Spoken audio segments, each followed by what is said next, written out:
Good morning, guys. Um, I just wanted to hop on here and go over a little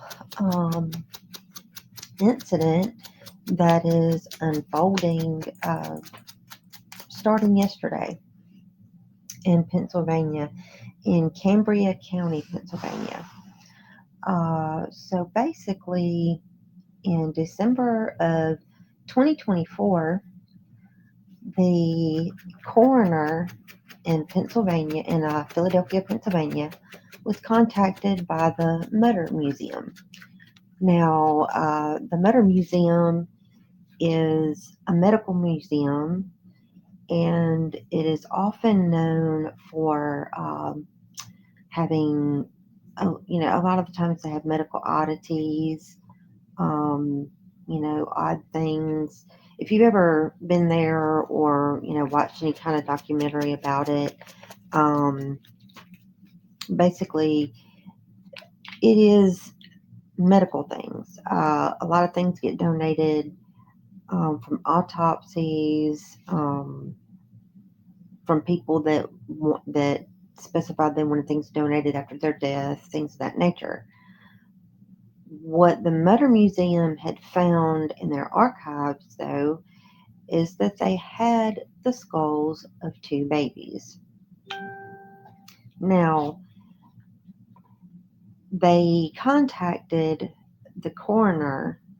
I think I can't think, kindly on a moral aspect. They realized that these skulls had been donated by the forensic pathologist that had performed their autopsies back in 1980. So we're going to go back in time for a moment um, to when the forensic pathologist uh, got the baby's remains to begin with. In 1980, I'm gonna withhold the name. This is a case that, if you know about it, you know about it. But just out of respect for these babies, I'm gonna withhold the name of the mother. But in 1980, this woman, upon her death, sent a sealed letter to the police department, um, leading them to a trunk in her attic. When investigators went to her attic and retrieved the trunk, inside the trunk they found five deceased babies. All of them were newborns, but various ages of newborns, but they were all pretty much newborns. Upon doing the autopsies, it was found that, let's see, two of the babies were strangled. The other ones, their manner of death was undetermined. So at that time, it was believed that all five of the babies were buried together in a pine box in 1980 in Cambria County, Pennsylvania, in a cemetery that is designated for unclaimed remains.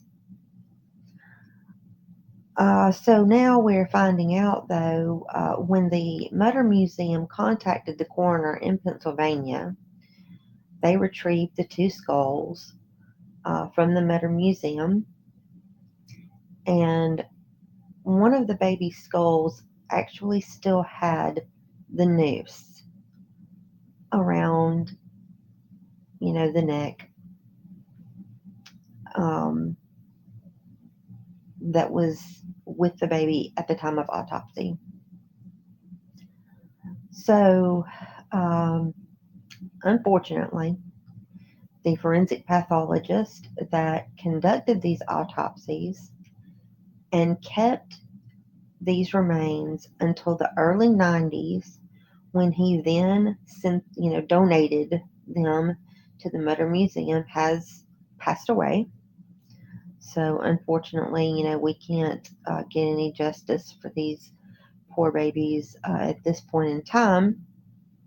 But today, well, starting yesterday, it was decided in December, when the coroner's office in Philadelphia was made aware of this. They decided that the best thing to do and the right thing to do would be to do a complete exhumation of the gravesite, just to be sure, not only to reunite these babies with the rest of their remains and the other babies that were interred there, but to also be sure that there were no other missing babies, or, you know, parts of them, if you will, which is just sickening. But it was decided that that would be the best thing to do, and that was in December. However, with weather conditions in Pennsylvania, that can be a little tricky. So they decided that since they did have a pretty big backlog of unclaimed remains that they were going to be taking to this particular cemetery anyway in summer of 2025, they decided that that would be the time that they would also attempt to exhume the gravesite that was the original gravesite of these 5 infants when they were found in 1980. Now, as far as the current coroner knows, they were buried in a pine box, and so they have specialists. They have a backhoe driver there who has assisted in many, many, many exhumations.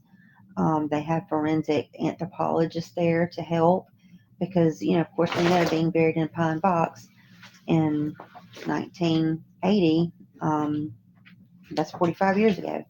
So they don't know what they're going to find, if they find anything. They are hoping, though, that they are actually able to find the intact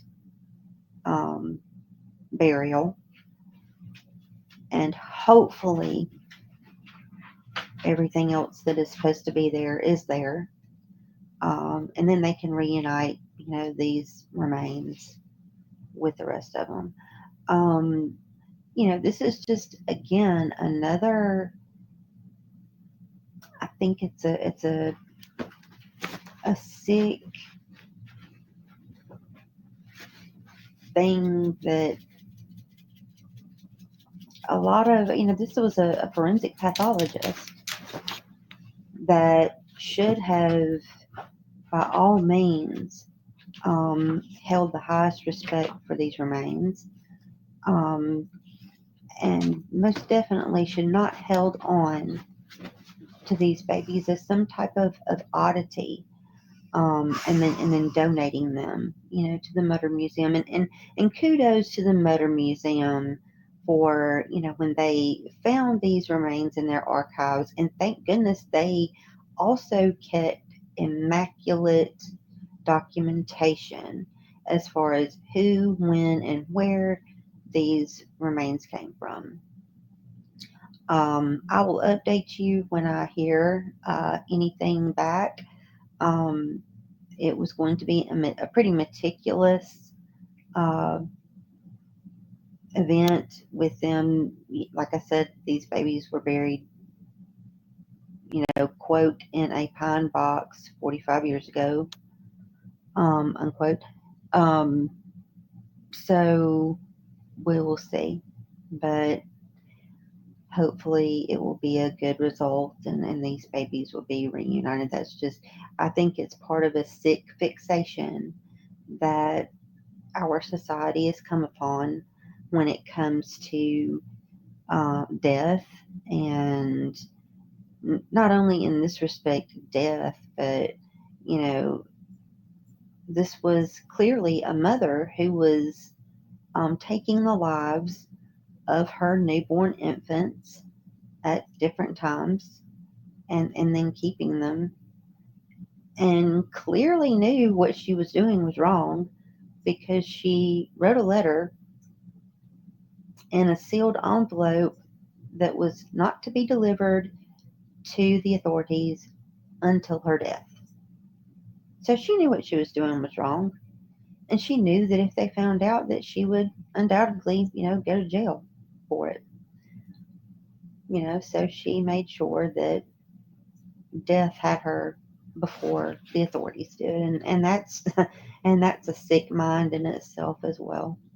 So my thoughts and just sending love and light and chi to these little babies, and I hope that they get them all back together and reinterred, because this is just a horrible incident. But when I have any updates, I'll let you guys know. Y'all have a great Tuesday. Have fun, be safe, and know that you are loved. Love you guys. Bye.